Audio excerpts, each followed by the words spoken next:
our LSU. Boom! All night long. Yes.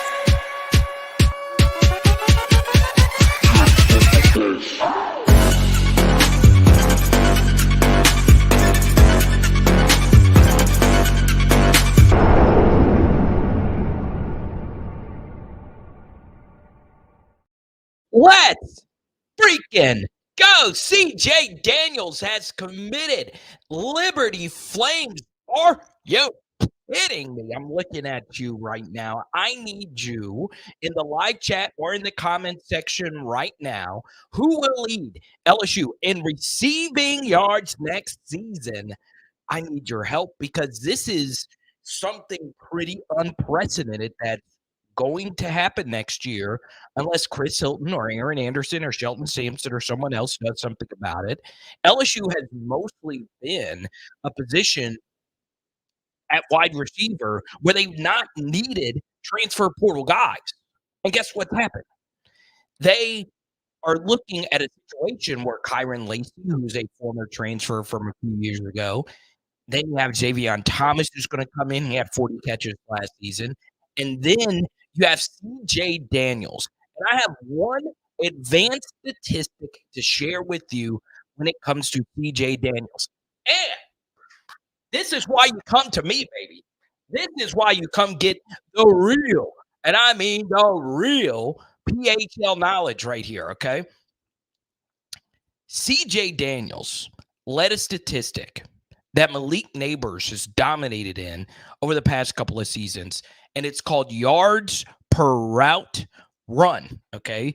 Basically, is how many yards do you gain divided by the amount of routes you run throughout the course of the season.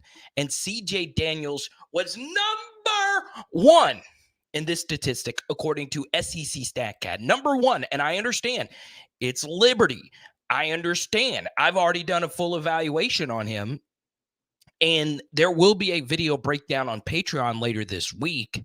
Been dealing with some treacherous, icy weather where I am. So it's been tough with the internet and all that stuff. But what I would tell you is I went through and I looked at a few of his games, and it looked good. It really looked good. And you guys know this. When it comes to wide receivers, I grade harder than all the other positions. So for me, after looking at him a good bit from this past season, if I were to grade him on a scale of 1 to 10, I would have him around a 7-ish. And once again, I grade really hard at wide receiver. So let me know. Do you believe CJ Daniels will be the number one wide receiver on LSU's team next year? I'll give you a Cliff Notes version of what I went through. I went through and looked at every offensive snap during the Oregon game. And there were times when his really good quarterback, Caden Salter, would miss him. There was an early touchdown where there was an overthrow. But CJ Daniels also had a pretty bad drop, and he had a fumble at the end of that game. The good news is that was a game where Liberty had to step up in competition, and Oregon was a really good team. Oregon probably would have gone 8-4 in the SEC last year, 9-3. So, look, that's good. We'll see how he does next year. Obviously, he is a year 5 player, so 2020, 2021, 2022, 2023, and now 2024. So he is a very experienced guy, and I think they wanted to get one adult in the room. That's not to say that there aren't other adults in the room, but I think that they wanted someone that's a little bit more experienced because the room overall next year is going to be very inexperienced in terms of production. So, of course, you're in a situation right now. You take a look at the poll question. The 3 wide receivers we have listed are all transfers. You have Kyron Lacey, obviously, Javion Thomas, and CJ Daniels. If you pick other, that means you're predicting that one of the incumbent LSU wide receivers is going to lead the way. So, pretty excited about that. We say hi to Sean. We say hi to LA Mom, Tony the Tiger. I saw Blaine in here a little bit earlier. Don't forget, if we get to a hundo in Super Chats, guys, I'm really going to need you here. We are giving out more of these Jaden Daniels full-size 8x11 prints. These look really freaking good in your room. Let's give this one out tonight right here. Absolutely love this print right here. And pretty pumped up about that. Now, next thing, because this has been a very popular topic in the Discord, okay? And we're going to get to all your questions tonight. The LSU women's basketball team. Their ugliest showing, of course, since they lost and got blown out by Colorado. Is this a cause for concern?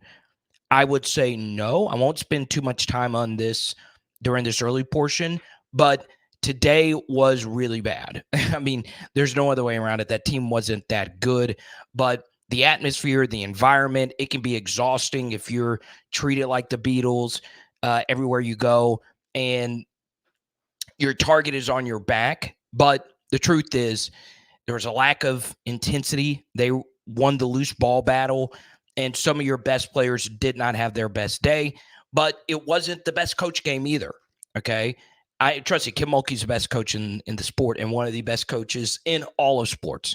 That staff is really good, but there was a lot of questionable decisions. I don't think that that's entirely on the staff. It's not entirely on the players. It was just not good enough, and you do tip your hat to Auburn. And, of course, LSU men's basketball fought valiantly last night as well. But still, okay? So, or whatever. But I'm going to stick to football for now. I want to get into the next topic, the coaching staff. The reason why I have not talked a whole lot about the coaching staff towards the beginning of this, and I really won't today because I do want this to be a little bit more player focused, is it's getting exhausting. You know, coaching staff conversations just continue and they continue and they continue. Okay. Will it be Corey Raymond as the defensive backs coach? We'll see. I will also tell you this. I'll give you one name that has, made the headlines recently, and it would make a lot of sense, is Carl Scott of the Seattle Seahawks, who formerly coached DBs at Alabama. I think that would make some sense because there is a head coaching transition happening in Seattle. So he could be looking for a new job pretty soon anyway. And obviously Carl Scott is a big-time defensive back coach. If you coach DBs under Saban, that's the highest honor you can have as a defensive backs coach, is coaching DBs for the man who changed modern coverages throughout the sport. So I would definitely be open to that, and he would be pretty high on my list. And also who gets what responsibilities defensively will be interesting. Then, of course, we have to see what the final verdict is going to be at the offensive coordinator position. Is Joe Sloan going to be the guy, or would Brian Kelly do something pretty radical? Tommy Rees will be available soon. I don't think Kalen DeBoer would keep Tommy Rees and not bring in Ryan Grubb, because Ryan Grubb did not get the Washington head coaching job. Washington went and hired Jed Fish. So Ryan Grubb is probably going to be the offensive coordinator, and Tommy Rees is going to be available. Obviously, Brian Kelly loves Tommy Rees. Okay. I think if LSU is even contemplating this, this would be pretty radical. And Brian Kelly, if he wanted to do this, is going to play this very close to the vest. And for some reason, Brian Kelly was watching this right now, I would not do that. I just wouldn't. I understand Tommy Rees had some really good moments with this Alabama Crimson Tide team, but I doubt he's contemplating that, because freaking Joe Sloan has crushed it. This past year and a half, he's been one of the best LSU quarterback coaches, especially early in his career. I think he deserves this opportunity, even though he has one game of Power 5 experience as a offensive coordinator. He sat in the chair next to Mike Denbrock. He should be officially the offensive coordinator alongside Cortez Hankton, and that should be where they go. Now, once again, I've gotten a lot of messages recently after what happened last week with the Blake Baker situation, okay, and what happened on this channel last week with the Blake Baker situation. Once again, anything I say, unless I'm telling you straight up, kind of like with the Baker thing, this is just me just bringing it up because it's out there. I mean, Tommy Rees is about to be unemployed, and he is well respected. Obviously, anybody that is that young and Nick Saban gets you to call the offense, well, that's just how it's going to be. Okay, so there you go. So Tommy Rees went to Georgia. Is that what happened? Let me see. I guess I missed this. I guess I was watching too much NFL earlier.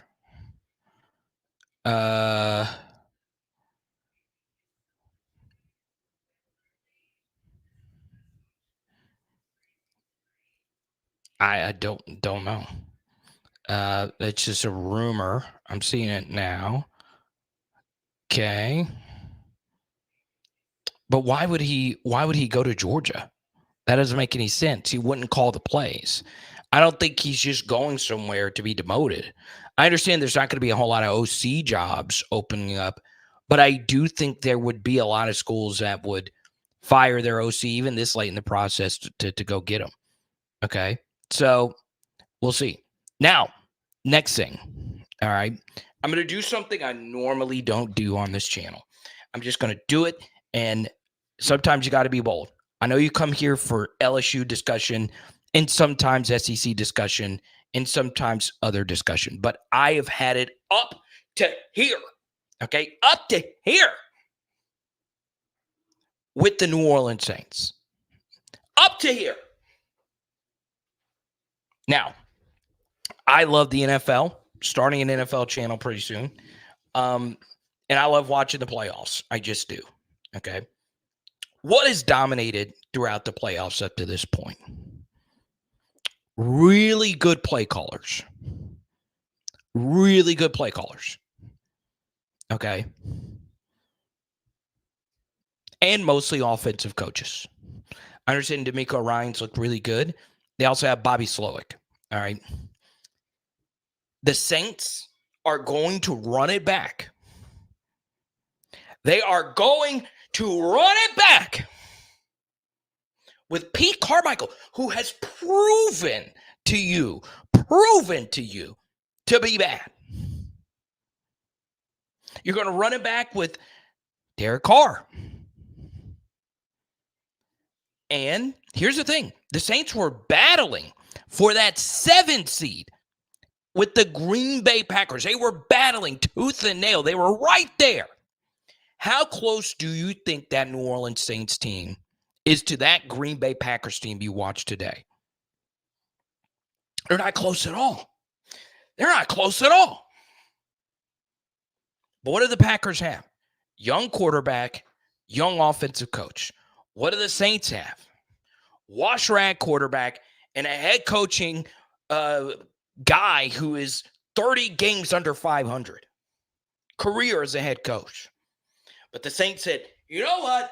We need to run it back. We need to bring them back. Had it up to here.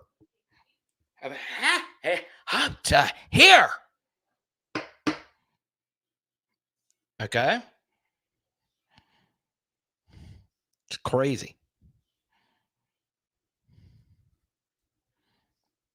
It's crazy. Was I to simper? Kedrick says, I do not want Tommy Rees. Todd says it's being reported that Tommy Rees has been hired as a co-offensive coordinator at Georgia. Okay. Well, you tell me. I've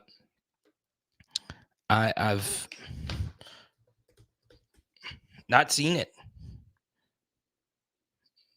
Okay.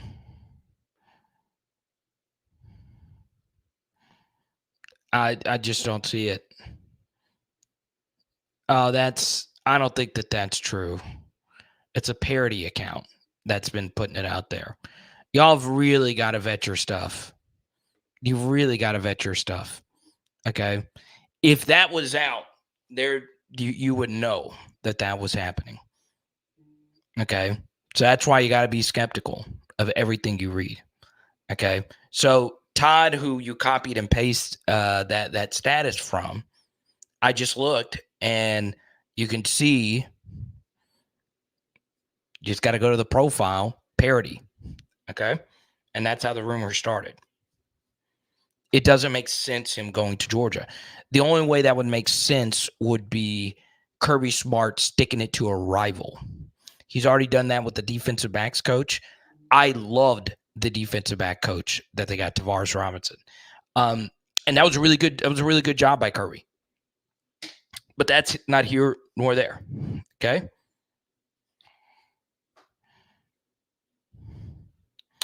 Dalton says, hey, Carter, you got to show some love to Chris Hilton. All right.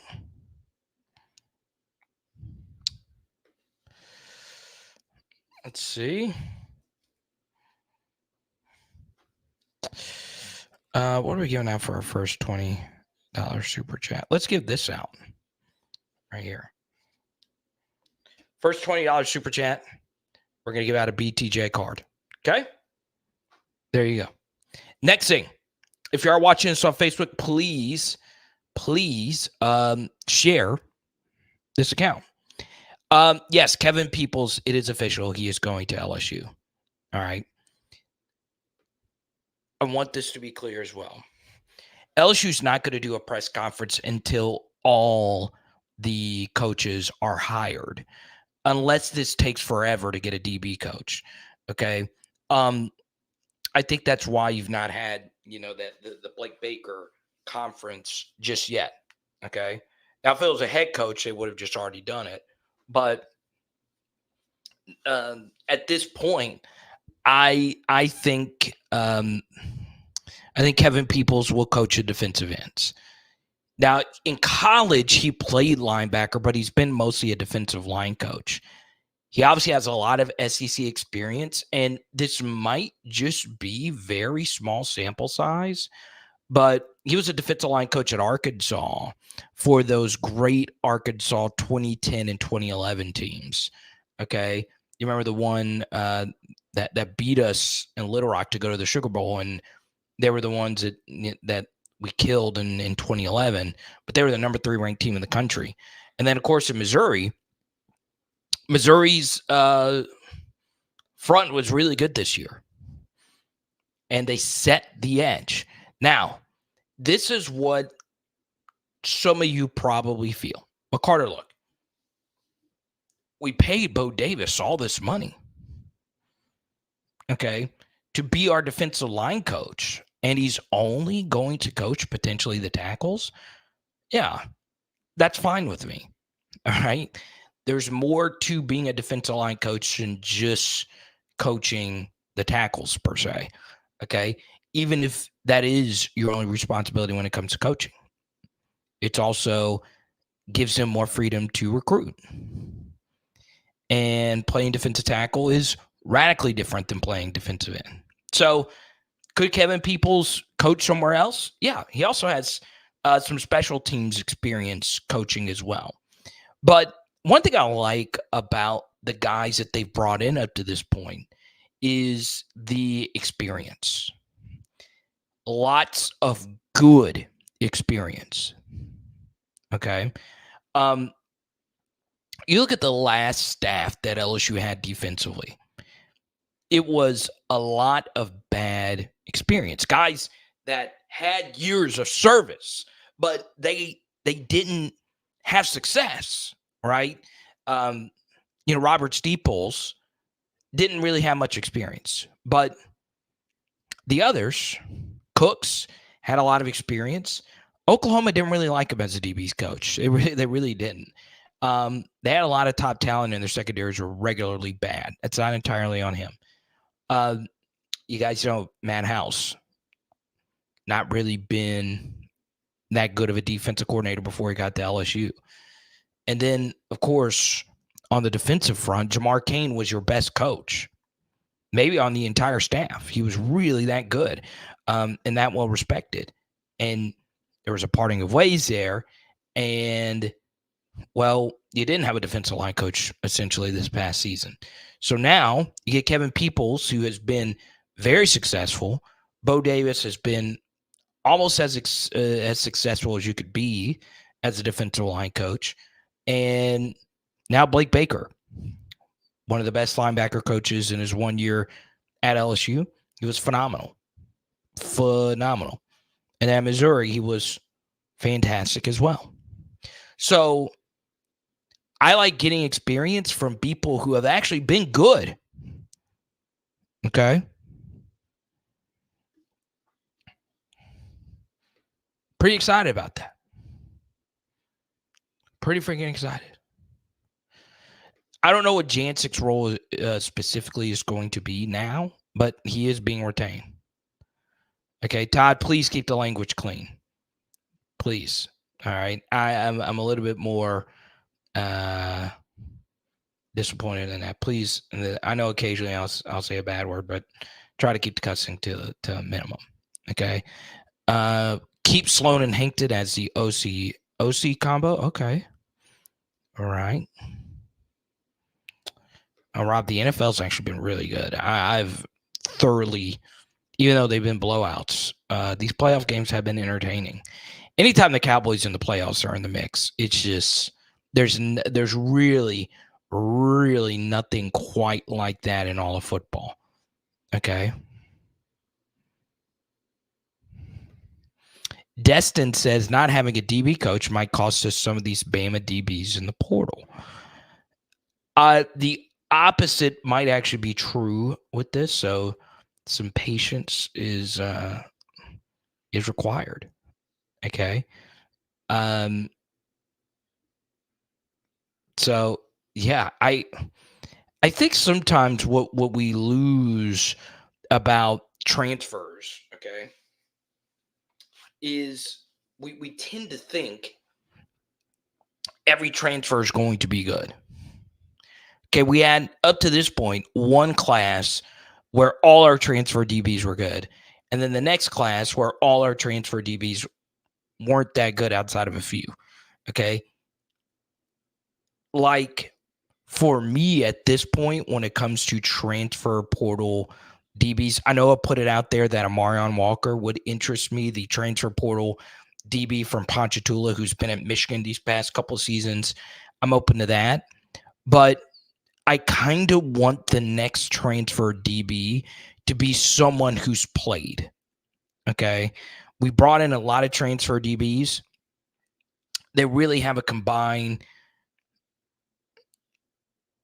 not really a whole lot of snaps from last year. Okay. Jordan Gilbert's played a lot, but he played 2 games last year before he got hurt. Okay. So keep that in mind. All right. We say hi to Lance. Welcome, Lance. Good to see you. Are we at the Rainforest Cafe here? What's going on? That's great, man. And it's okay. It's okay to it's okay to drop a curse word every now and then, but just keep it as clean as possible. We do have kiddos watching. I drop an occasional S-bomb, A-bomb, all that good stuff. All right. Now let's go to Desmond, one of the biggest supporters of PH over this season. He says, Carter, I just got on and read through the comments. Is Tommy Reese unemployed? I don't want him at LSU. Okay. I don't know if LSU, and I want this to be clear. I don't know if there's interest from Brian Kelly to Tommy Reese. I just don't. But he is about to be out of a job.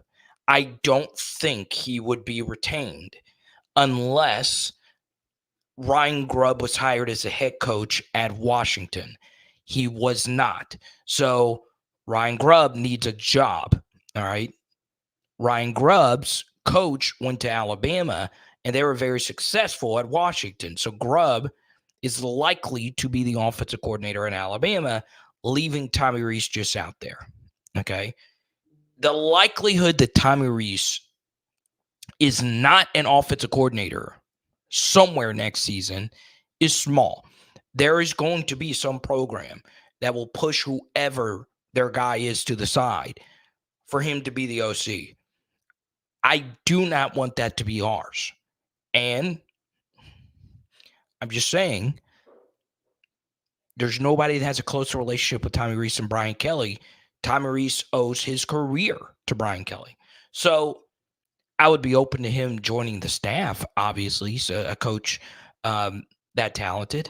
And I was kind of on the fence about Tommy Rees being the Alabama OC, but after some deeper detail or a deeper dive, I mean, he was okay when he was without BK and with Marcus Freeman for that one season. So, yeah, I don't know what's going to happen there. I really don't. I really, really, really don't. Okay. Once again, Tommy Rees and Georgia, I do not believe that is a thing. Nobody reputable is tweeted that out. Okay.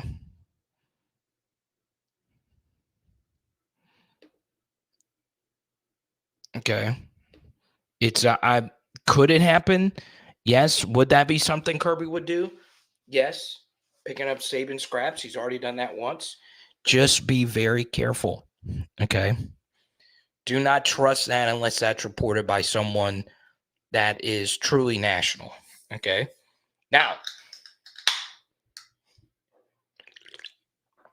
let me be clear. Local sites and people do not break stories as much as the national guys do. They just don't. Some are really good at it. Okay. Some are really, really good at it. But more often than not, the national guys get it out there. Sometimes local guys will have it, but they won't run it until a national guy reports it. You know, we'll see.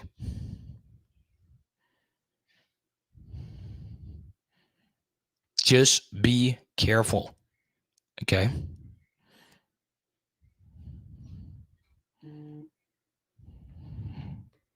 Desmond, thank you so much for our first super chat of the evening. I really appreciate you, man. Thank you so much. Cash apps are always preferred. And that's why I'm here. We're going to have to do a PHL meetup to celebrate Saban retiring. Now, next thing I want to get into, all right, is Garrett Nussmeier. What does he think about CJ Daniels? He's obviously really freaking excited about it. At this point, I would consider Kyron Lacey as the leading candidate to be the leading receiver for LSU next season. But I do want to talk a little bit more about CJ. Great jump ball receiver, had an amazing jump ball catch versus New Mexico State. Okay. Up and down game versus Oregon. I do like him though. I do. Do I think he can play in the SEC? Once again, it's very early, but I do think so. I will say though that a lot of you are a little bit worried about transfer receivers. Okay. They have mostly not worked out at LSU. They just haven't. There's a lot of different reasons why that's the case. But more often than not, your best receivers at LSU have been the guys that are from Louisiana and they are at LSU from the get-go. Okay? So if that's the case, your most likely candidate to lead LSU in receiving next season is Chris Hilton. Okay? As you guys know, I love Chris Hilton. There's nobody I want to lead LSU in receiving more than him. He is the true definition of wanting it to work out at LSU because he could have transferred and started and probably caught 30, 40 balls on a lot of SEC teams, a lot of Power 5 teams. But he stuck it out, and he absolutely dominated that bowl game in the second half. But will we see more of that? That was the first great game we saw from him versus a Power 5 team. I'm really excited, though. I'm really excited that things started to take a turn for him in this game versus Wisconsin. So we'll see. Everybody, welcome Catherine to the channel. Who do you think will be LSU's DB coach after it's all said and done? At this point, Catherine, I'm done guessing. I am. I understand that you want me to have the answer. Corey Raymond's obviously in the mix there. Carl Scott's obviously in the mix there. I think LSU wants to make an announcement pretty soon. But we'll see. We'll see what happens. But there's a lot of pros and cons for both of them. I do think there's nobody that wants this job more than Corey Raymond, though. Okay? I'll tell you that. Cliff wants to chat some Aaron Anderson. I'm down to do that. Maybe Aaron needed a year of seasoning before taking a year 3 jump. Maybe that is the case. There is a lot working against him, though. The first is injury history. Okay, he has been more injured than not injured during the course of his career. And he's had a lot of knee problems, especially at a position like wide receiver. Knee issues often red flag for me more than anything else. Okay, because if you constantly have knee problems, you begin to think that the explosion fades. And it looked at times last season that Aaron didn't have the explosiveness that a lot of people thought he had. The punt return situation, I have no idea what happened with that. He fumbled one versus Florida State. I would have loved to have seen him get another shot, but we didn't really stop anyone, so there wasn't really a whole lot of punt return opportunities. And, at wide receiver, he would have a tendency to run the wrong play. And that's, very, very basic. In order to play, you need to run the play. But he's obviously very talented. He's one of the best wide receivers ever. And we'll see if it works out for him next year. It's just going to be unfreaking believably competitive. Okay? And that's the thing, Mac. Does he have the elite speed? For me, the one thing you can say if you were debating who is going to emerge next season out of Chris Hilton and Aaron Anderson, well, there's two things very much in favor of Chris Hilton. The first is who has had a better career at LSU up to this point? It's been Chris Hilton, okay? Not by a whole lot, but he's been better. And the second thing is who is more explosive? Chris Hilton's the fastest receiver on this team. That's basically been the case for years now, okay? But one thing we can say with near certainty is, ever since 2019 LSU, there's always been a next receiver, right? 2019 LSU, that's over. The very next season, first game of the year, you have Terrace Marshall. Second game, Terrace Marshall. Elite. Terrace Marshall opts out. Kayshon Boutte, right from the get-go. Clear alpha number 1 transcendent player. Kayshon fades. Right then and there is Malik Neighbors. Okay. Then Brian Thomas Jr. This will be, for me, the first year that it's not clear that there is an alpha. Okay. But I think Kyron, just based on what I've heard in practices and what we've seen in games up to this point, Kyron's going to be the guy. Next thing I would say, though, is we have seen enough elite play from Garrett Nussmeier to think that it may not matter as much who the wide receiver is. And that Garrett could just be a very, very, very special thrower of the football. And that is in the cards. It really can be. Now, obviously, with a quarterback like Garrett, the need for having elite receivers is more important than it is for someone like a Jaden Daniels, because Jaden can make a lot more out of nothing if all the receivers are covered. But, I mean, like Garrett's got some of this Matthew Stafford to him. Right before this live stream began, a wide receiver who's not really that good, his name is Tutu Atwell, was running a deep crosser, okay? And the ball was so perfectly placed, the coverage was good, that Tutu Atwell was able to score a 60-yard touchdown. Garrett's got some of that. Now, he's not nearly as good as Matthew Stafford. I don't think anyone here would agree with that.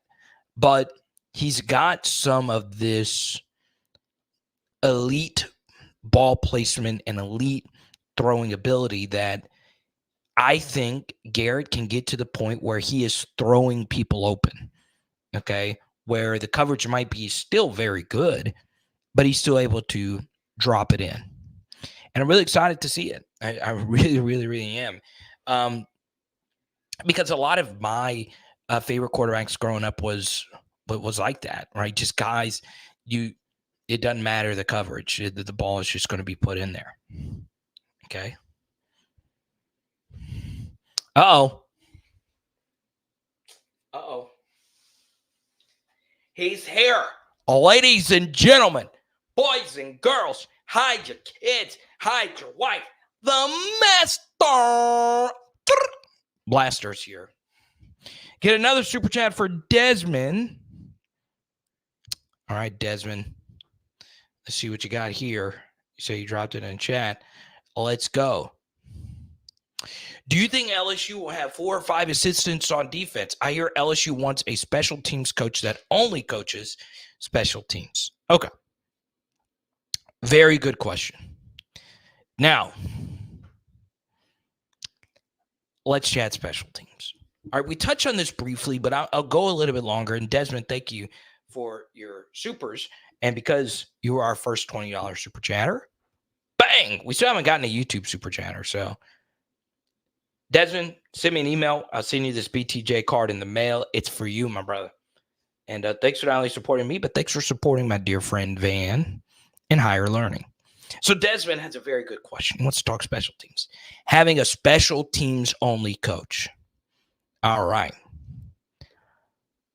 My biggest concern with the LSU special teams going into this season was not having a special teams only coach. That makes very little sense to me, and it's something I disagreed with Brian Kelly. I think Brian Kelly is a very good coach. But last year with the special teams coaching, and Jared, thank you for the super. I appreciate you. And Kedrick with the Cash App. Thank you, man. And Kedrick, we'll get to your question next. I hated the fact that LSU did not have a special teams only coach. I would have had John Jancic just do the special teams. And then this next season, I really don't know how everything was delegated last year. But when Jimmy Lindsey couldn't coach the defensive line last year, it then became a real collaborative effort, not only on special teams, but on the defensive line, right? Where Bob Diaco was doing some of the linebacker, some of the special teams. Jancic was with the defensive line, and we didn't have a defensive line coach, but he was still doing some special teams. And you saw last year the defensive line, which could have 3 guys drafted, 4 in UDFA camps next year. I couldn't believe it. I just couldn't believe it. It was a disaster, our defense. Our special teams was better from the year before, but since it was so bad from the 2 years ago, it really was a situation where LSU could only go up. Okay. And we touched on this in a recent live stream. I don't remember which one, but part of grading the LSU special teams, and Mark, thank you for the Cash App. I appreciate you. Part of grading these special teams where things get difficult is something called sample size. Okay. We never stopped anybody. So when you don't stop anybody, guess what? You don't have a whole lot of punt returns. We also never got stopped. So guess what? We didn't really have a whole lot of punts. So you then factor in We had a lot of kickoffs through the back of the end zone, not only for us, but against us. And because we had such a high touchdown percentage as an offense, we didn't really kick a whole lot of field goals. And because our defense was the worst in the SEC when it comes to touchdown percentage, we didn't really hold a whole lot of people to field goals outside of the Missouri game, where Harold Perkins almost blocked 2. Okay. And he affected 2. And he made the best kicker in the country, or one of the best kickers in the country, miss twice. So it is amazing how little special teams had an influence on any of our games because of those things that we just talked about. So while the special teams had positive regression this past season, it is without reasonable doubt that next year our special teams is going to have an increase in importance just because our defense is going to be better and our offense is probably going to be worse because we had one of the best offenses of all time. Our offense is still going to be really good, but it's just not going to be as good. So punting is going to be more important, and our defense is going to be better. So if our defense is going to be better, that means punt return is going to be more important, if that makes sense. So also our touchdown percentage on both offense and defense is probably going to have some regression back to the mean. So that means field goals are going to be more important. Now, this is where it gets very interesting.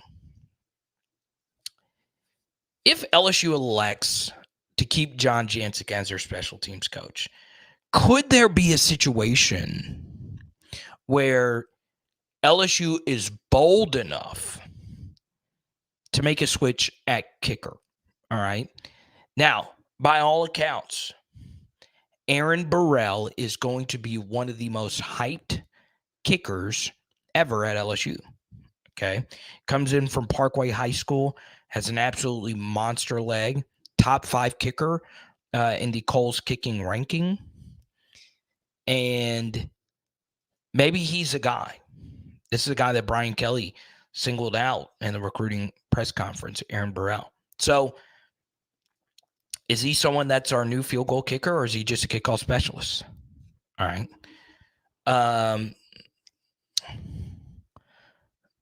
But yeah.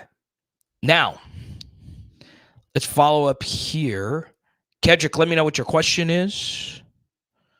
Mick, I'm glad you got it in the mail, man. I appreciate it. Thanks for rocking the PHL merch. Hope you get some more.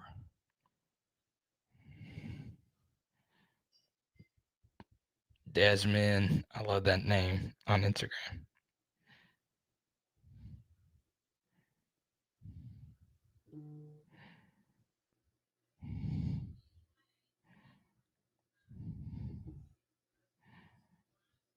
Y'all, man, I'm married to a Cowboys fan. It's sad. It's sad watching this go down, y'all. It's sad. Okay. And Mac, I don't know about Chilton. I don't know. We'll see. We'll see what happens. Okay. Yeah, so you really don't know until you actually are in that environment. But kickers are so laser focused that it probably doesn't affect him too much. Kevin, what's up, my good friend Kevin? Good to see you.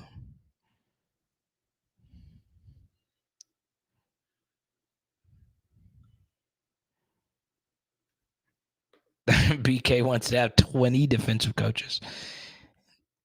I mean, when you factor in all the analysts and film watchers, sure. Okay, sure.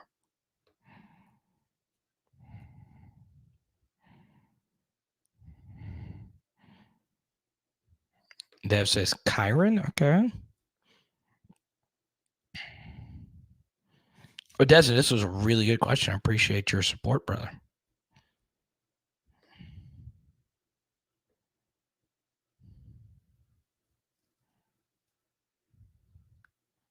Cade York.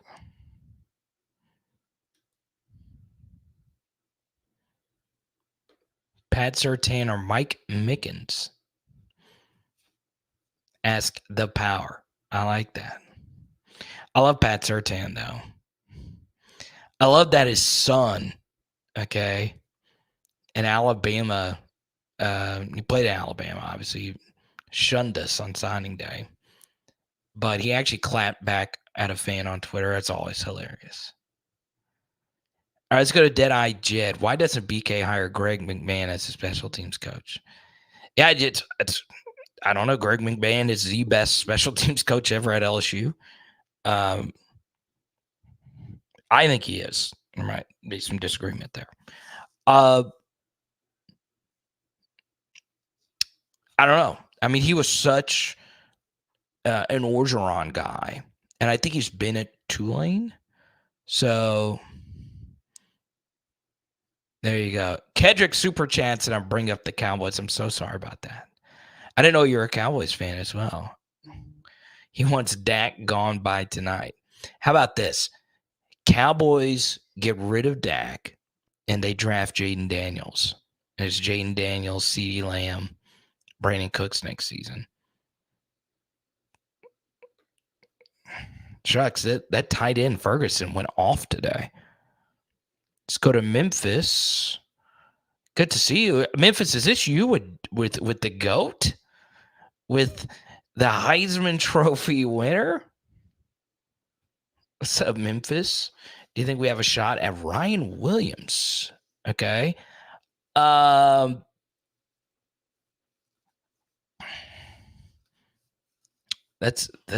awesome, man. So for those that don't know, Ryan Williams is the 5-star wide receiver who has LSU in his top 5. Now, why are we talking about a high school commitment this late in the process? Well, he was committed to Alabama. So, what's he going to do? I mean, he could pick LSU. So, yeah, I think LSU has a shot in that aspect. I actually watched one of his high school games earlier this year.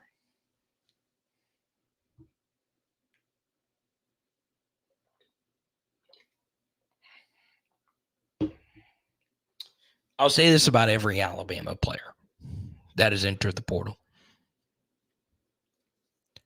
We have a shot at all of them. I'm just going to say it. Because you can make any assertion with player X from Alabama. All right.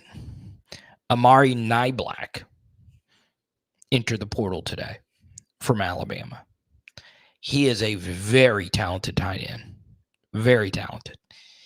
And I have no idea what he's doing. Because Kalen DeBoer knows how to use tight ends. He does a lot of these tight end kind of slips and whatnot. I have no idea what Niblack is doing, especially since Isaiah Bond is gone. Okay. The one thing that's crazy to me is, well, so many of these kids were at Alabama just to play for Nick Saban. Okay. And Isaiah Bond goes to Texas. I wasn't able to verify that photo of him in the Lamborghini. It was posted. It looked like it was a Snapchat. And Steve Sarkisian learned the best under Nick Saban. I really do believe this. Nick Saban retired the same year the Dodge Challenger was discontinued. It's a true story. So, Dodge Challenger gets discontinued. Saban knows his program is dust. Where did Isaiah Bond post a photo in Austin? At a Lamborghini dealership. Okay? It's not hard, folks. Give Elite Weapons a whip. You'll get their signature. Even if it's an NIL loan deal and they got to give it back. You're telling me a 20, 21, 22-year-old kid, I get to ride around in a Lambo, catch passes from a pocket quarterback, Hell yeah. Hell yeah.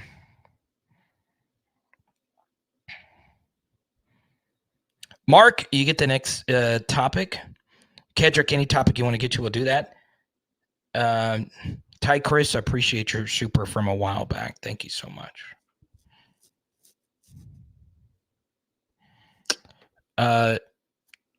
Yeah, I agree.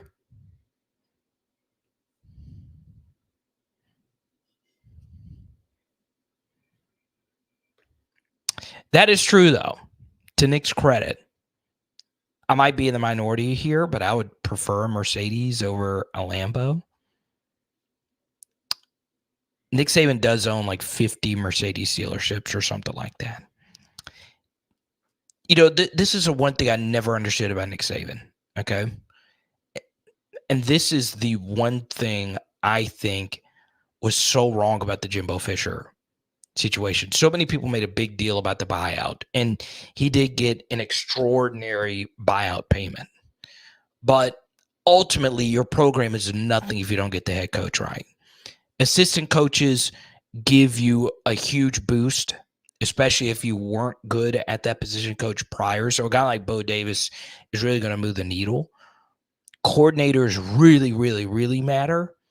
Head coaches are 70% of your program. It's just how it is. Okay. Nick Saban was ferociously underpaid as head coach of Alabama. Ferociously. I honestly think a fair deal for him would have been $20 million a year. I'm serious. And yeah, if you have a good head coach and they win football games, changes your entire city's economy. It's crazy to me. Absolutely crazy to me. Okay.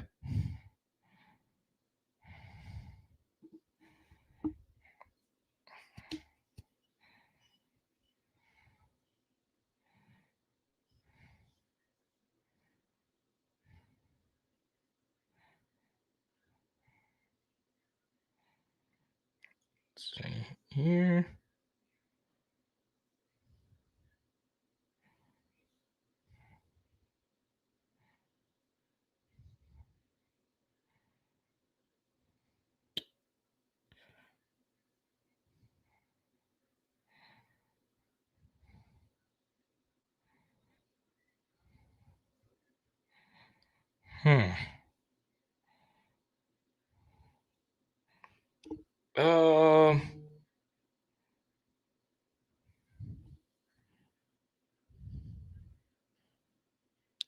Give me Struck. I don't know what Struck is.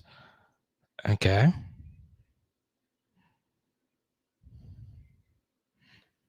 Zachary, good to see you.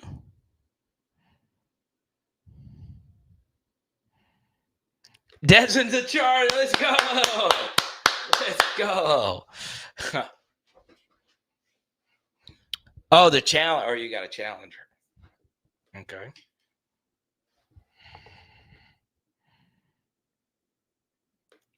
So I guess Lambos are big in Austin. I didn't know that, Sylvia. It's kind of strange. You wouldn't have thunk that. I'm going to Dallas in a few weeks with the wifey for Annie, first Annie, and I gotta get some Texas barbecue. I'm a Terry Black's fanatic, and there is one in Dallas, so I definitely want to. I want to get there. Okay, that is true. The television networks pay the salary. They are the big wigs. Oh, a truck. You would take a truck over a car. Okay. Here's the thing I don't understand about trucks. All right. I understand we're in the South. And we gotta have the big truck. We gotta have the thing cranked up. And you gotta have the truck nuts at the back. And then you gotta have the whole thing. All right. You gotta have the neon lights under. You gotta have the Jason mask. One thing, here's the thing about truck owners I don't get. All right. is 90% of the time you don't have anything in the back that you're actually hauling. And I don't think Skipper's in here. He told me it's better to have and want instead of want and not have. And I get it. But go rent a U-Haul if you actually got to haul something. I got a little Camry. I'm able to put now I'm upgrading a lot of stuff soon, so I won't be able to do it anymore. I'll take Haley's SUV, but for a lot of DJ gigs, I'm able to just take my Camry and pack everything in there. We're talking about lights, stands, all kinds of stuff, speakers.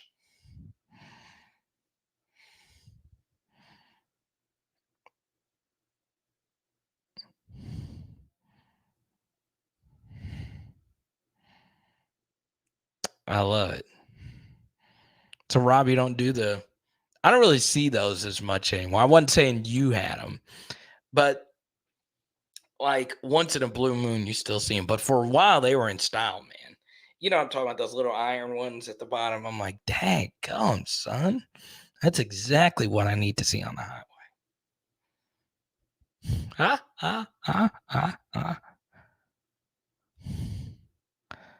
Oh, you drive around in a coffin dolly? What, Cole? Yes, Kedrick, we've talked about this before. You have a special day coming up in Austin, of all places. I'm pretty sure I was talking to you about that. So hit me up if you're in the Discord, or hit me up email, whatever.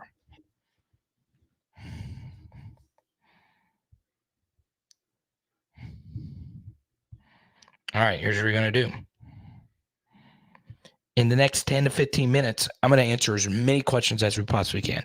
As many as I humanly possibly can. If you've not gotten yours in, or if I've not seen it yet, I will answer it. But if you super chat, we'll keep going. And I'll answer your question immediately. Because we got some bad weather coming. And I am ready for it. Okay.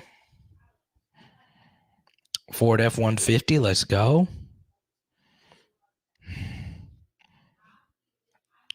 But yes, Kedrick, I show up, play music, man. Not like you're not gonna think I'm Jazzy Jeff though as a scratch guy. That's just, I wish I was that good. Trying to learn how to scratch like Jazzy. That guy freaking floats on the controllers, man. It's crazy. All right. Dontre Robinson looking to leave Texas. Okay. Seeing the Master Blaster floating around here. BT's in here as well. BT, one of our sharpest viewers. Dante, good to see you. Once again, always check your sources. Mikey's in here as well. Lots of smart peeps in here. Let's see.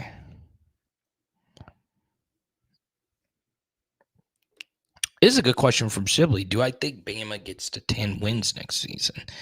Probably not. But, you know, it is amazing how good Kalen DeBoer has been as a head coach. Am I a Dallas Star fan? That's random that Jesse brings up hockey. Hockey.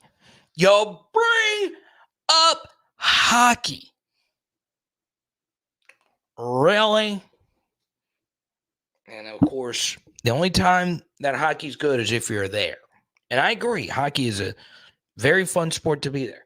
I still got, believe it or not, it's one of the few things I still have around me at all times is my Golden Knights ticket from a few years ago. Stanley Cup champion Golden Knight ticket. But hockey? You bring up hockey? Of all the infinite amount of sports that are better, you could have brought up croquet. You could have brought up what Texas A&M is good at, meat judging. I would have preferred go to a meat judging watch a meat judging competition. And then hockey. And out of nowhere, you say, are you a Dallas Star fan? What in the Gordie Howe, Chris Chelios, Patrick Waugh, Wayne Gretzky comment is that? Hockey.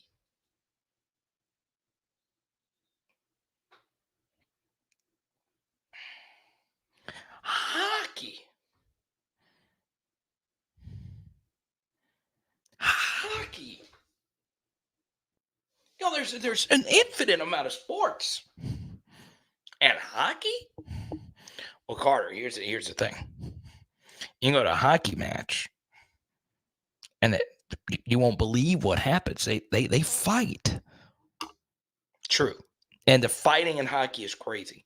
And the bravery to go out there with guys going at 50 gazillion miles per hour, and one false step, a blade can bleed you out at the neck. That stuff is scary. And I have nothing but respect. Those are the manliest men. It's a tiring sport. You got all the shift changes, and being at a match is great. But watching on TV, hockey.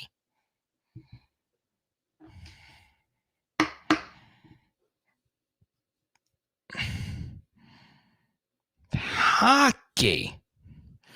Everybody, welcome John.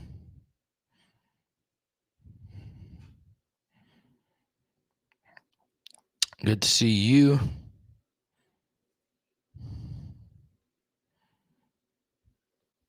A meat judging competition. I would watch just to see what meat judging is. That's the last sport Texas A&M has won a national championship in, is meat judging. That was the last one.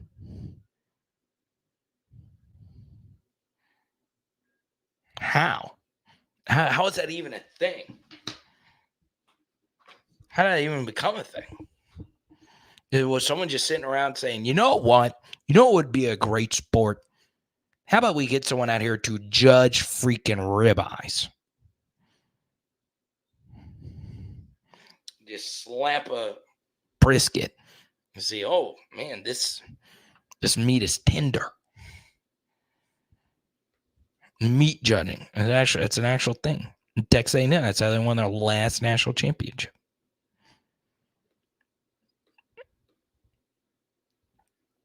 All right.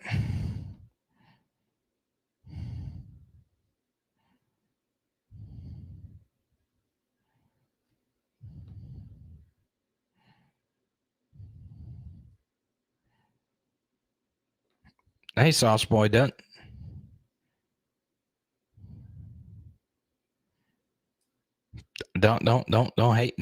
hate it unless you've seen it. Rod's making some jerky right now.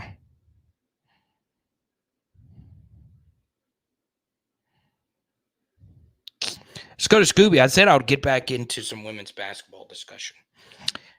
He says, not to change the narrative, but Haley Van Lith ain't nowhere near the player she thought she was. She can't create or pass. And defensively, she could be a liability. All right.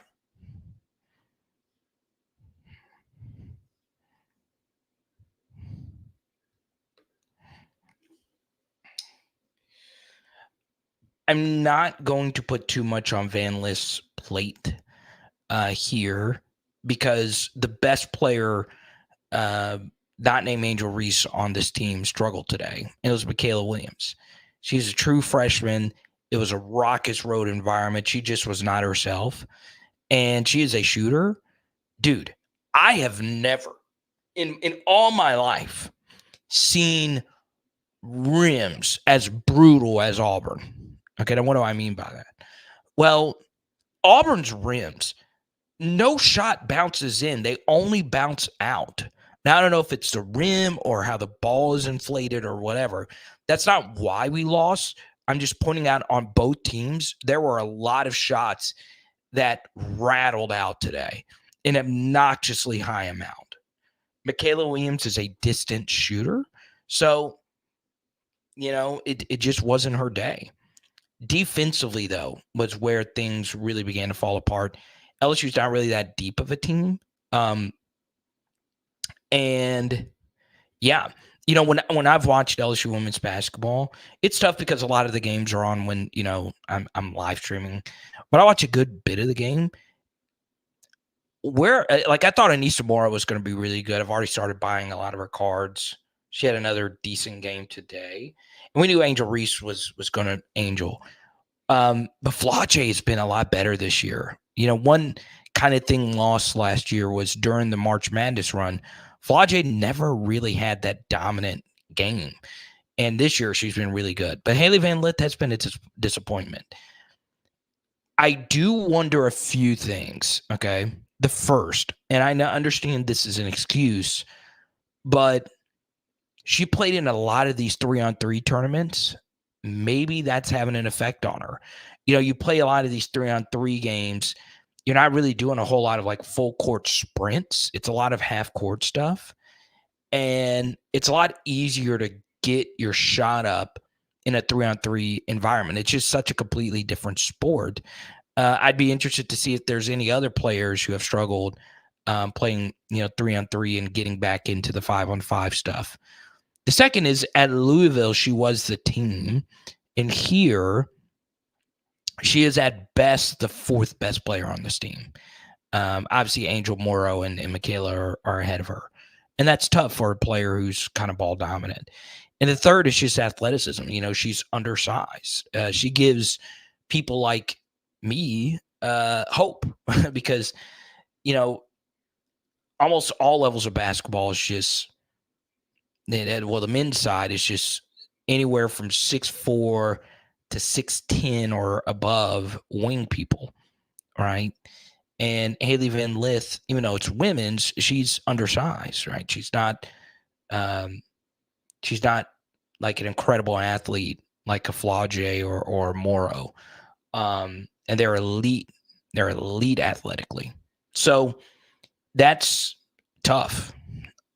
I don't know if the fit is just tough for her, but I do think there is room for improvement, and hopefully it gets solved.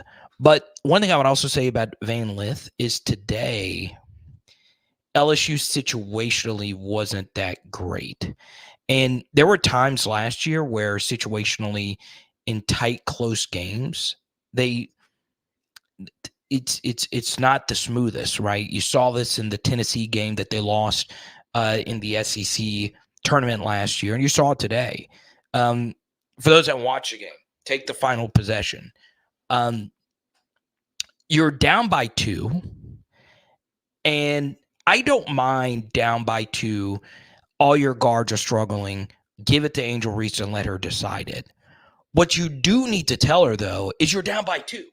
There's no need to dribble the clock down, okay? LSU is a really good second chance rebounding team. So tell Angel Reese if she's going to go one-on-one to go quickly. The next thing is, if we're going to do that, why would 2 of your players be on the blocks to clog the lane? You've got to clear things out. So that was very poor from LSU on all fronts, and the transition D was bad today. So, I obviously love this team. Kamoki and Bob Starkey and all of them are the best. Rita Swartz, the whole brain trust there. But today was tough, and they'll learn, they'll build from it, and they'll be ready by tournament time. But they were going to lose some of these because they are getting their absolute best efforts, and every game that they played on the road basically this year has been a sellout. So that kind of stuff just catches up to you. And some of the depth, not having Kateri Poole anymore, obviously is caught up to them today. So, yeah, AP, but I don't mind the turnover there because she was set up to fail, right? Poa, her defender, was the one who ripped it. If you are going to tell Angel Reese to go one-on-one in that situation, the floor needs to be spread out to where if your help side defender comes in, you can kick it out to Poet for the game-winning 3. Okay. It was a bad turnover, but we as a team have got to be smarter. Okay. Maybe Danny's right here. Maybe, yeah. So Brock, you noticed it too. All right. Maybe Poa needs to be the starting point guard, and you just build the offense from there. I don't know, but what I can tell you is Anissa Morrow is so freaking good, and her role is perfect. Flaw J steps up, and she's been good. Angel's been Angel. Michaela had a tough day, and we're just going to need everyone else to just step up around those players, and we'll be good to go.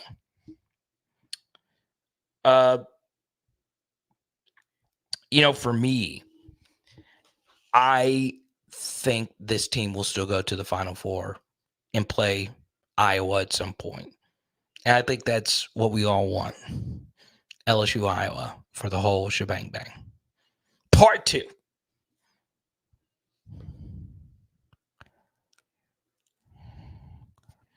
Maybe Michaela Williams should be the starter.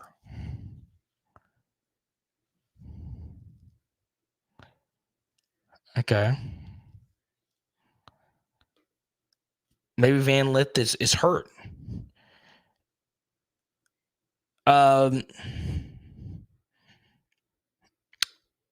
Yeah, I don't know. And that goes back to the 3-on-3 thing. She played a lot of basketball on different surfaces too. Okay. Let's get another super here. Brian says, Carter, who would help their program more? Bo Davis or T. Robinson? Can Bo Davis and Peoples help LSU compare with Georgia in recruiting? Yeah, so this is actually a really good super chat. One final thing before I get back into football here. I've been really impressed with Matt McMahon, though. Okay. This is a guy who knows everyone in Baton Rouge does not like him or does not think he's that good, especially considering how good, freaking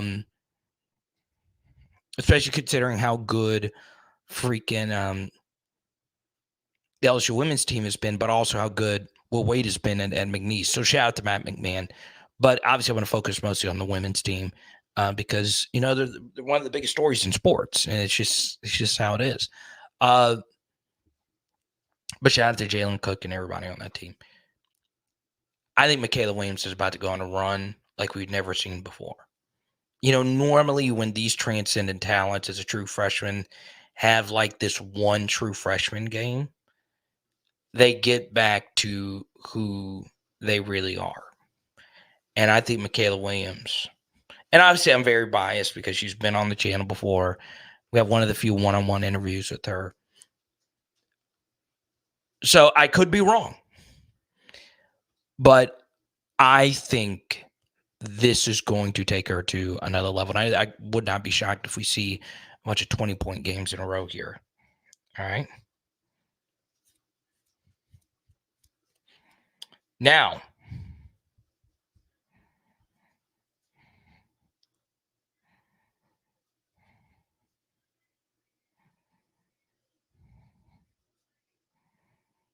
okay, this is very interesting. Okay.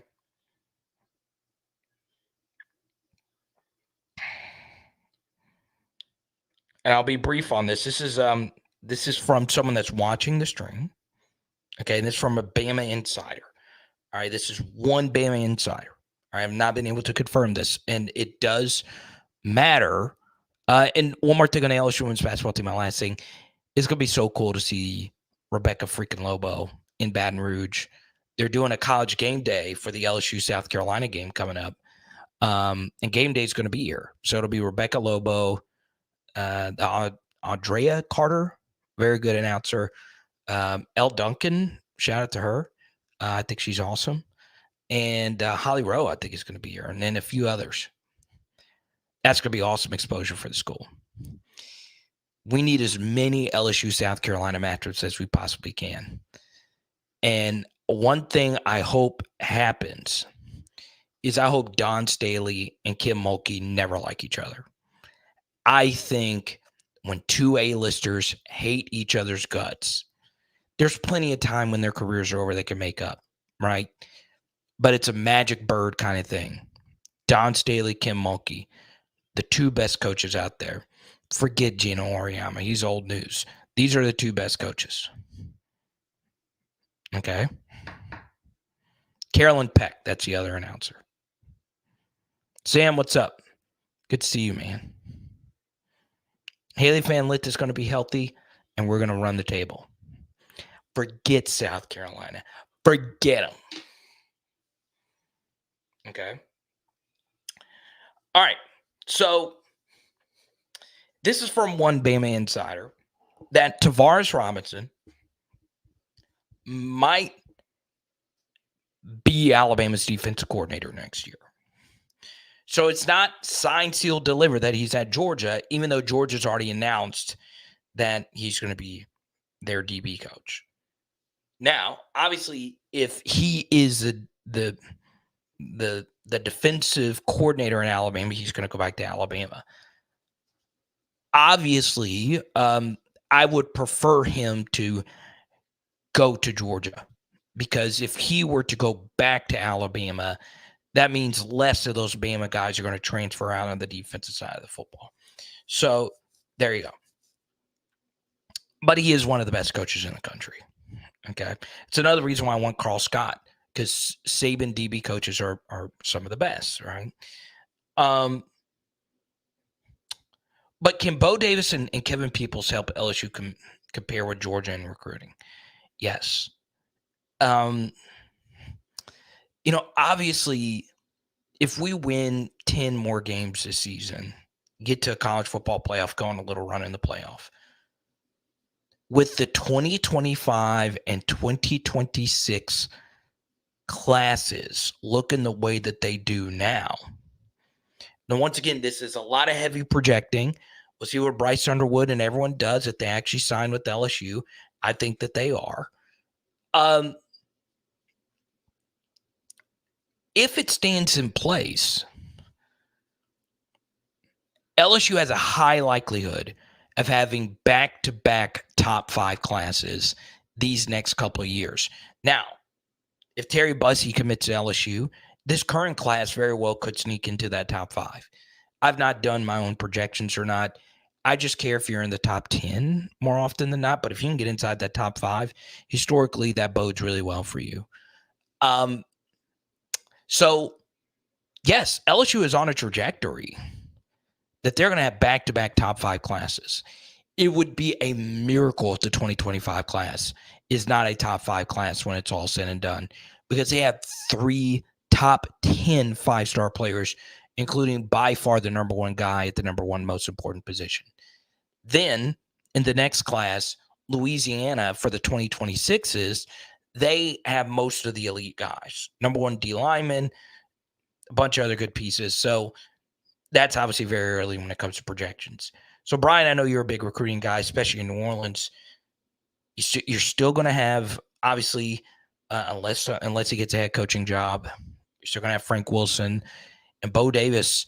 I mean, this is where he wants to be. He's going to be able to really sink his teeth into the program and get things going. And Coach Peoples has been very successful as a defensive line coach everywhere he goes. So our recruiting may actually get better, as crazy as that sounds. Even though BK has pieced together top 10 classes every year he's been here, we could actually go to another level. And I will tell you, as you guys have seen with the coaching staff, there is money to be had. Now, I'm going to give you one take at the end of this live stream. And by the way, if you super chat, we'll go straight to whichever topic you want to get into. Okay? I understand that there is a good number of you that want LSU to get more high-profile transfers. Okay. This is the problem with getting high-profile transfers before you get position coaches and a framework in place before you move forward. Okay, number one, it could set jealousy in your locker room. It's already crazy to think about potential locker room division when this guy gets more money than the other. Okay. What would create more locker room division is if a transfer makes more money than some of the guys that are already on the team, some of the guys that have already put the blood, sweat, and tears into the program. They make more money than you do. Okay. So before you go spend all this money on transfers, why not make sure you have coaches who are going to be there instead of 1-year rental transfers that you're paying $1 million to or $500K to or whatever the case may be? Why not get the coaches who have proven to be successful? Okay. Pay those guys. And, I've always been one of these people that have not dove too deep into what I've heard about NIL and all of that. But, anytime someone has commented, hey, are we behind on NIL? I've always said, chill. Okay. Does LSU have deeper pockets as Texas A&M? Probably not. Texas? Probably not. But the pockets are deep. Think about all the buyout money that's been paid. Okay. Maybe, hear me out here, Brian Kelly wanted to get a staff in place.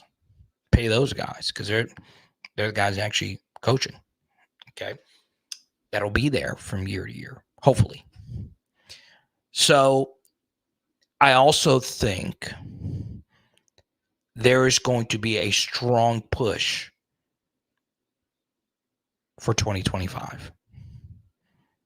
Paying what needs to be paid to make this one of the best recruiting classes we've ever had. Okay? Because I think BK feels this team next year might not be the team, even though there are some things about this next year's team that sets up really, really, really nicely. Most notably, your offensive line. But the next year might be the year. The 2025 LSU Tigers. But I wanted to bring that up because, I am one of these people that would tell you, hey, you know what? The Dumas Johnson guy, the Georgia linebacker, why didn't we just go pay him to be our linebacker? We know he's good. Why don't we just go get – why didn't we pay Andrew Makuba, big-time safety, who I believe was once committed or thought to be committed to LSU, went to Clemson, now he's at Texas. Sark gets a lot of these flashy transfers. Well, Sark's in year 2, year 3, year 4 of his rebuild, right? We're just now entering year 3. Okay, we're having to change all these different coaches. He's not had to make as many big-time coaching changes as Brian Kelly's had to make. So I think these last couple of weeks has been more focused on getting the coaches that we need to get, and then maybe we can go get a Jabbar Muhammad, big-time DB who is really good at Washington. Okay?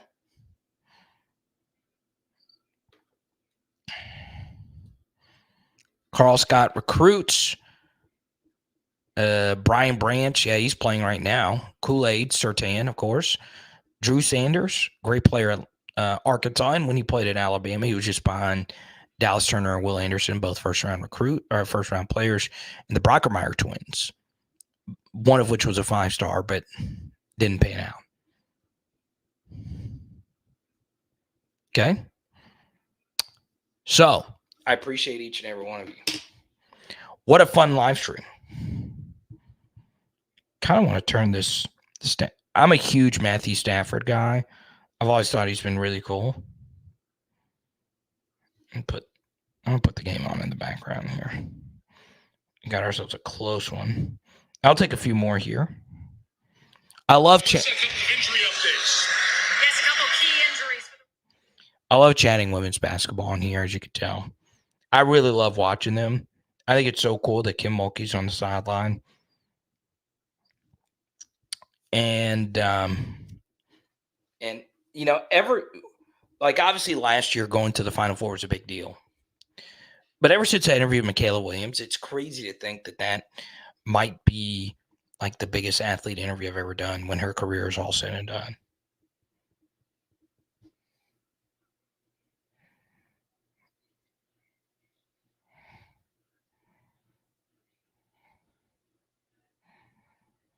Yeah, this Puka Nacua guy is unreal, man. He is unfreaking real.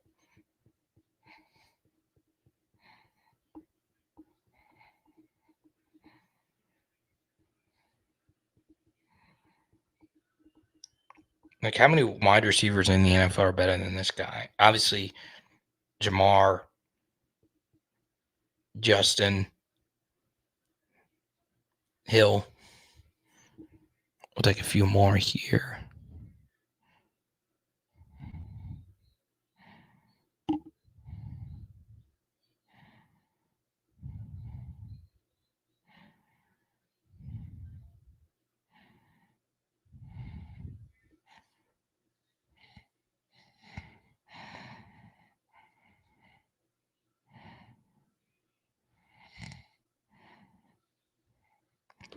That's true, TJ. Let's get on a phone call soon, my brother.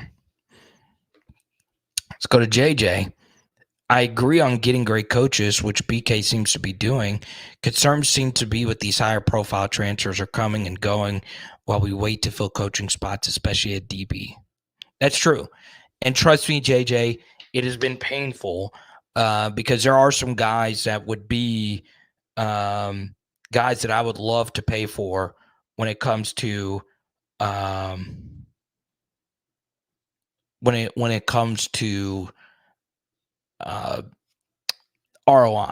I think like Andrew Makuba would be someone that would fill a lot of needs for us. That's a guy that's proven to be a really, really good football player up to this point in his career. But, you know, that's not what we've done up to this point.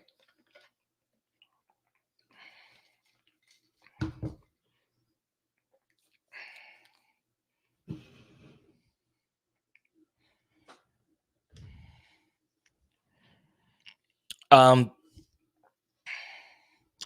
I know, like, there are some that would say, well, Carter, position coaches are one thing, but it's nothing if you don't have any of the players. And that's true. Okay. And there is a debate to be had, which is more important, having better players or having better position coaches. Well, it's players, right? But,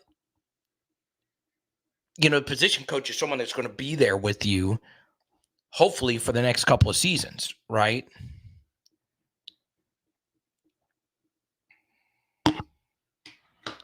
Let's see here.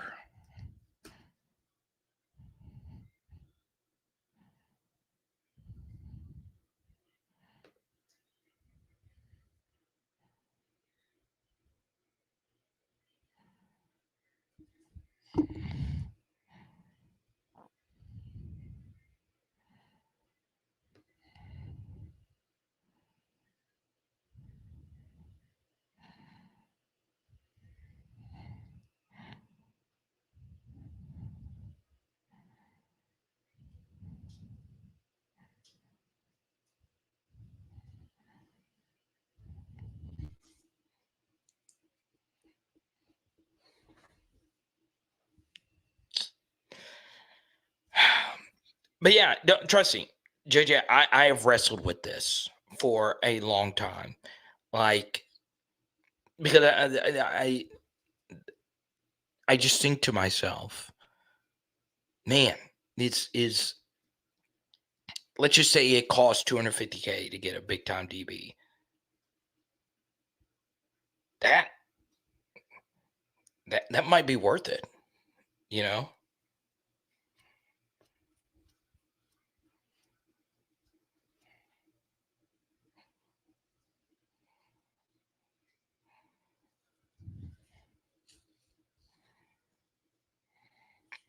So a few of you saying if it was Corey Raymond, it would have already been announced. I don't know if that's true or not. Okay. And the reason why I say that, and this is not any insight, okay? But I would say the money is where it gets interesting with these coaches. Okay. So much has already been spent on assistants. And you also have to factor in that if you promote Sloan and Hankton officially, they are going to need some type of bump in pay. All right. May not be a whole lot. Maybe it's none at all, but I would think that would happen.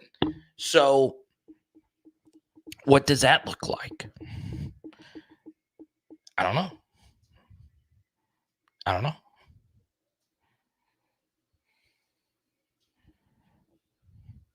Yeah, chance it took a while last year for them, and they made the playoff. So I don't think because it's taken this long that he is just out of the race. Okay. By the way, I'm just going to point this out. If you're not signed up for Underdog Fantasy, you need to sign up now. If you're outside the state of Louisiana, you're probably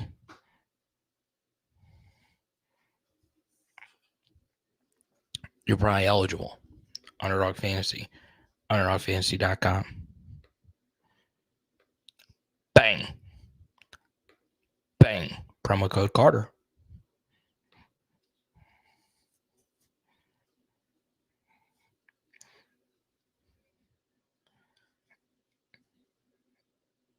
Dude, they're going to have to start making pass interference reviewable. I mean, you can't tug the back of the jersey like that, can you? I also don't know why they ran a play there to try and get all the 15 yards.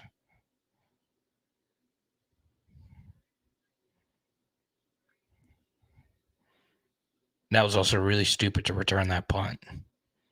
That should be an auto fair catch every single time.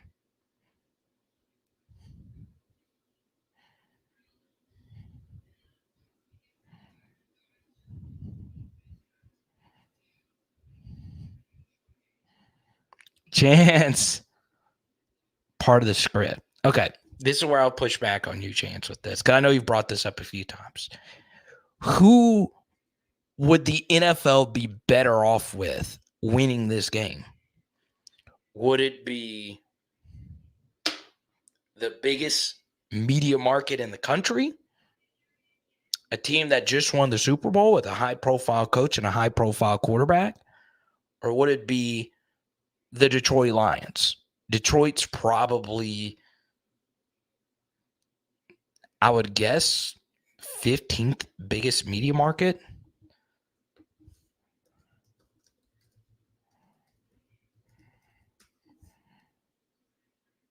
Okay, let's see. Detroit is, wow, right on the money, 14. Not quite right on the money. Right there, 14. So LA is the number 2 media market, and they are the number 1 media market left in the playoff in Detroit. Okay, and the other LA team is out. Okay. Do you know how big of a number LA, San Francisco would be next week? Even though it's 2 West Coast teams, it would be massive. Abso-freaking-lutely massive. Okay. So I don't know. There are some tricky things though. That was a funny follow-up. Maybe they need Eminem. Hot take. This is going to be the hottest take, hottest NFL take. And this is why you're going to subscribe to my new NFL channel soon. Hottest NFL take is coming right here. The Eminem, Kendrick, Dre, Mary J. Blige, Snoop halftime show. Slightly overrated. Slightly. I thought it was good. I thought it was great that all these legendary artists shared the same stage. That is awesome. Slightly overrated halftime show. Rihanna will always be number one.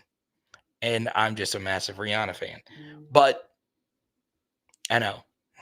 Now y'all come after me with the Prince and Michael Jackson. And here,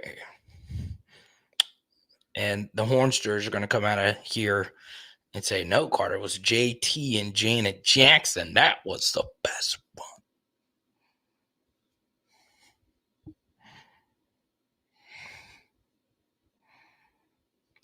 But TJ, I know you missed my Saints rant earlier today. If y'all want to hear me talk to Saints earlier today, I flamed them. I can't believe the Saints brass probably watched today. All these great teams are offensive minded. And the Saints have the worst OC QB combo in the league. Oh, what a cutback.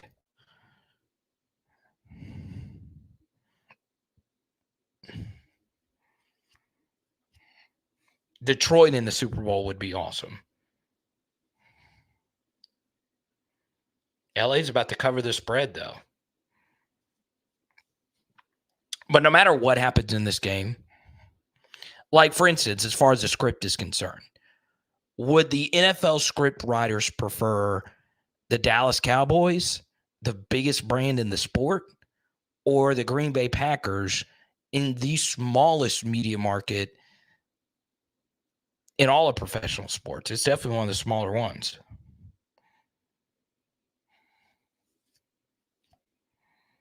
I would call the timeout now if I were the Rams. Oh, don't let this go down to the 2 minute. Oh, man, I would have called it there. Oh, no. Oh, man. Why? God. Dude, McVay is one of the best coaches. But when it comes to playoff clock management, this guy has not been good. Even in their Super Bowl run, where they almost choked it away versus the Buccaneers. You call the timeout in front of the 2 minute warning. Okay, so for those that aren't watching, the 2 minute warning, the Rams the Rams are down by 1, and the Lions are running the football. Okay, they have the football on their own 30-yard line, and there was 2:32 left to go in the clock. All right, and it was a fresh 40. You call the 2 minute you call the timeout ahead of the 2 minute warning because it forces them to run the football on second down. They have to run the football on second down, okay?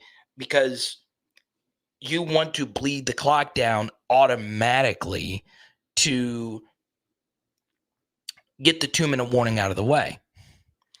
Because if you throw it on second and it's incomplete, guess what? You probably can't throw it on third because you give them the 2 minute warning after the punt.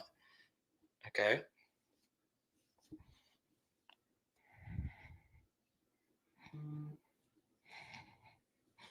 But it ain't happening, TJ.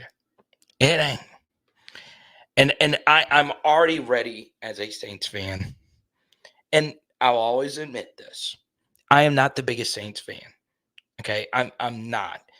And I'm not just saying that because you're kind of mid here. It's just my team hierarchy has always been LSU number 1, Liverpool number 2, then Pelicans number 3, and then the Saints are kind of in that range after that. Okay? But those have always been my big 3.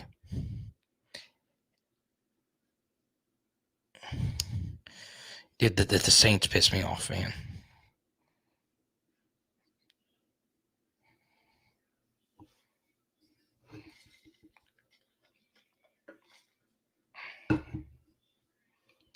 I might be producing more short form content. That'll be more on Twitter, Instagram, all that stuff. We'll also be posting a lot on Patreon. Lots of film studies coming up on Patreon, including CJ Daniels. Okay.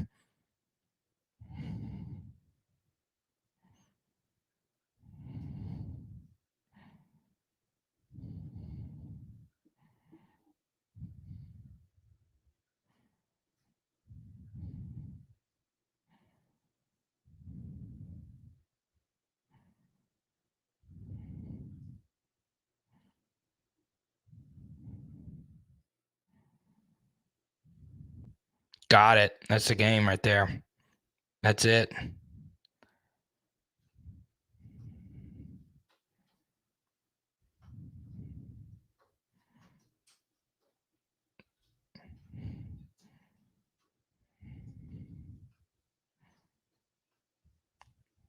The sun god.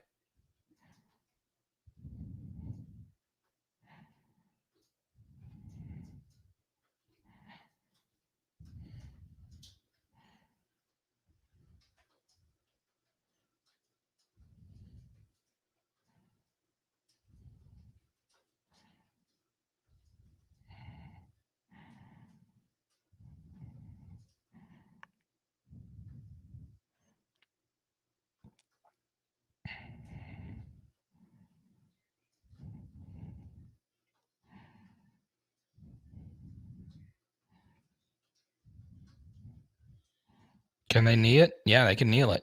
It's game.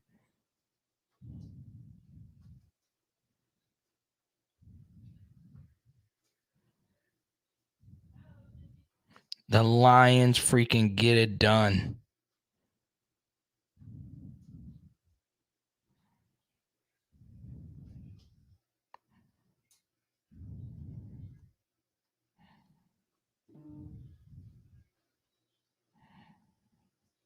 The Lions get a playoff win.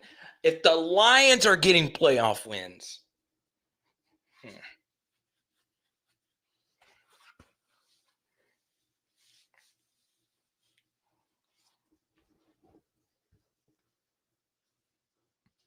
it's kind of poetic. Years ago, do you remember the Lions had a controversial call? It was one of the Stafford teams versus the Cowboys. So when the Cowboys get killed today and the Lions win today. Okay.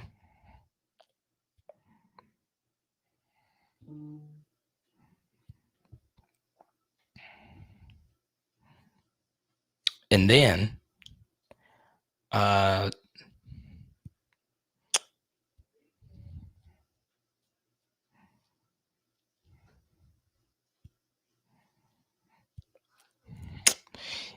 who was at that Saints playoff game versus the Lions? Who remembers that? Drew Brees going up against the Lions team, that Calvin Johnson and Stafford. I also saw Stafford in that Sugar Bowl versus Hawaii.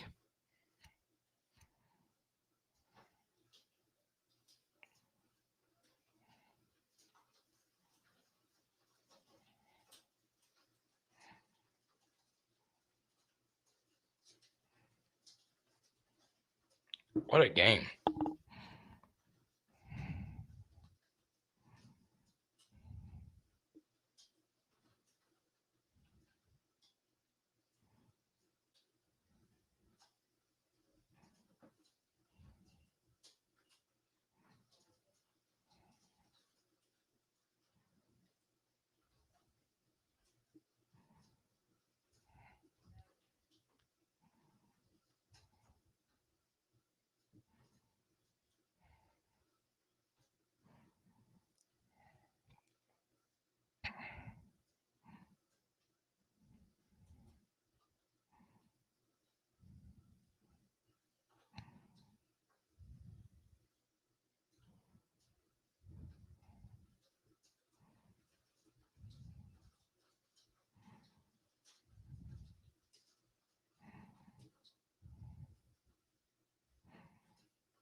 Stafford, dude.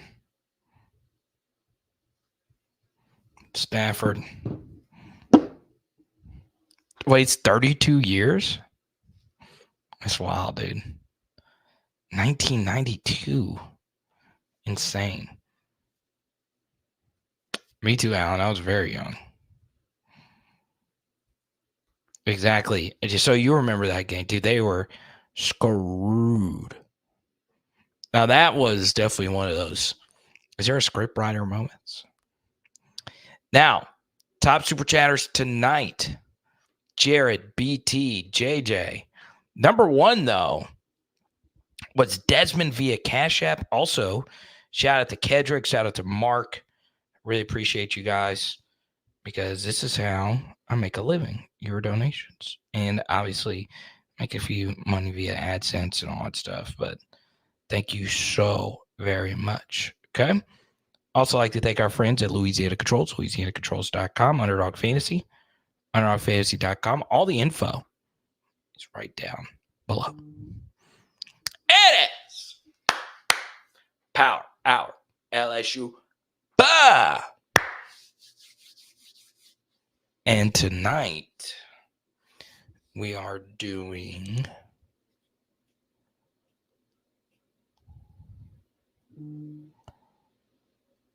gumbo. My mom made gumbo. And she told me to come get some. And I got some to go. Let's go. Stay warm out there. Let's